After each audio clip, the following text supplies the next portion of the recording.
Bikalpa Bikas Kendra is an innovative and women-led organizations. We decided that this is the definitions of our organizations because we did a kind of going back to the history of how we have been doing and what we have been doing and for whom we have been doing. Definitely reveal us and made us believe that this will be the best definition for Bikalpa Gyan Bikas Kendra. This is an innovative and a women-led organization because Bikalpa, as its name suggests, is alternative. The alternative to search for various kind of programs which definitely will give space and opportunity for those children because of so many various reasons. They cannot be in the school or they cannot be in mainstream education program of the country. The country actually is also very much committed to fulfilling and achieving the goal of education for all. But still, if we look at the National Development Indicator of the World Bank 2017, still we see that there are many children who cannot be in the school. And working for education for the last 47 years, I started to feel and I could really see also that there are many children who cannot be in the school.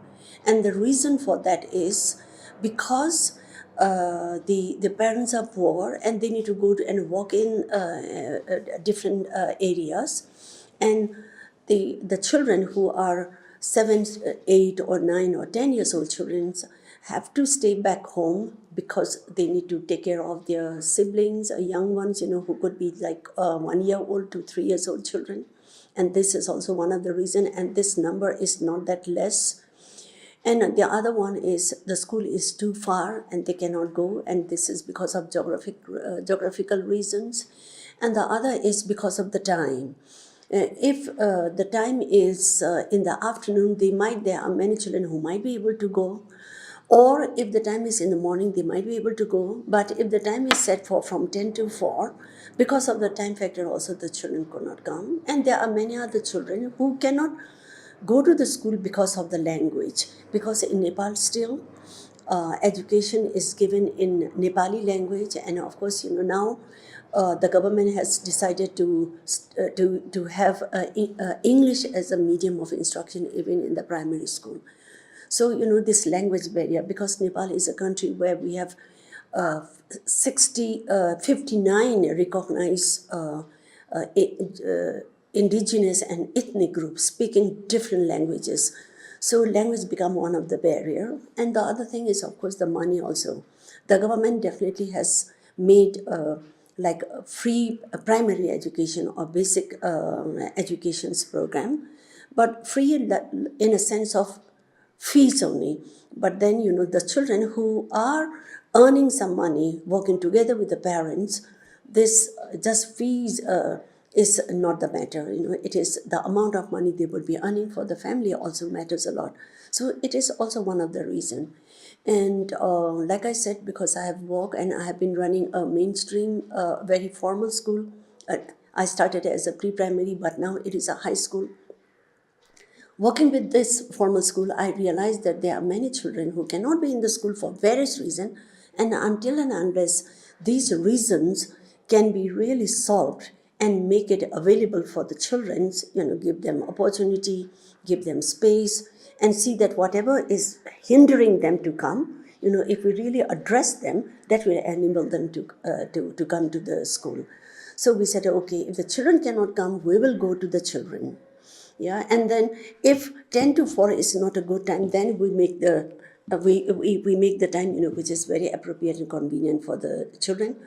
If the children are doing babysitting at home and because of the sibling they cannot come to the school, because in the formal school they are not allowed to go with the young brothers and sisters, so we said they can come to the school with their siblings. So they will come with their baby sisters or brothers, keeping them on their lap. So we said, we will do it. So Bikalpa provide education for the children who cannot be in mainstream formal schools by creating alternative for them. So it's unconditional school. We don't put any conditions, but rather we go to the convenient of the children. So we are running the schools under the tree. We are running the school by bus because the bus move from one place to another place. Definitely, we cannot challenge and claim that, we are running the same kind of school system, but at least we are giving opportunity for the children who cannot be in the school. So what can they do when they cannot go to the school? So this actually is a kind of vision that I have, and now we are running in quite many places to see that, this model, this belief, and this kind of opportunity for the children will definitely enable them, at least, not to have something rather than nothing. Because this is innovative and women-led organizations, we are not in a way to, to have these kind of programs all over the country, but to see that, this is the kind of program which will fit, which will suit, which will benefit the children who cannot be in the school, and then work with the government and try to see that we can change the policy, we can influence the policy, and make education available for all the children. And I think unless we don't have this kind of alternative for the children, I think we will not be able to achieve the goal of education for all. Definitely, we had a program from 2001 till 2015 about education for all, and there has been a review, and I'm sure the review report also has revealed so many reasons why there are still many children who are out of the school, why there are many children who cannot be in the school. So what can we do about them? The reality, we need to face the reality, and we need to accept the reality also.